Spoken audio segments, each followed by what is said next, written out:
সম্মানিত দর্শক আসসালামু আলাইকুম। আশা করছি সকলে ভালো আছেন এবং আপনাদের দয়ায় আমরাও ভালো আছি। তো বন্ধুরা জানেন আজকে হামস্টারের লিস্টিং চলতেছে।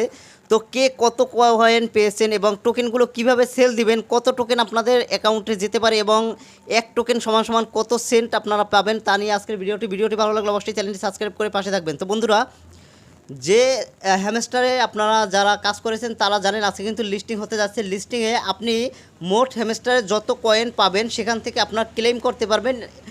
যে পরবর্তী যে টোকেনটি পাবেন এটা কিন্তু আপনি ক্লেম করতে পারবেন এবং ভিজিটিংয়ে যে অপশনটি রয়েছে এটি কিন্তু আপনার চার্জিং হিসেবে কেটে নিয়ে যাবে। তো প্রত্যেকটা টোকেন হিসেবে আপনি পাবেন 13 সেন্ট করে। তো আপনি 13 সেন্ট করে যত টোকেন আপনার জমা হয়েছে 13 সেন্ট করে পাবেন না। তো আপনি কত টোকেন জমা হয়েছে সেই অনুযায়ী আপনি কিন্তু ডলার বা ইউএসডিটি আপনি আপনার অ্যাকাউন্টে চলে যাবে। তো বন্ধুরা তো আপনার কত কয়েন্ট হয়েছে অবশ্যই কিন্তু কমেন্ট করে জানাবেন এবং কিভাবে আপনি সেই ওয়ালেট থেকে ট্রান্সফার করবেন তা আমাদেরকে কমেন্ট করে জানালে আমরা করে দেব।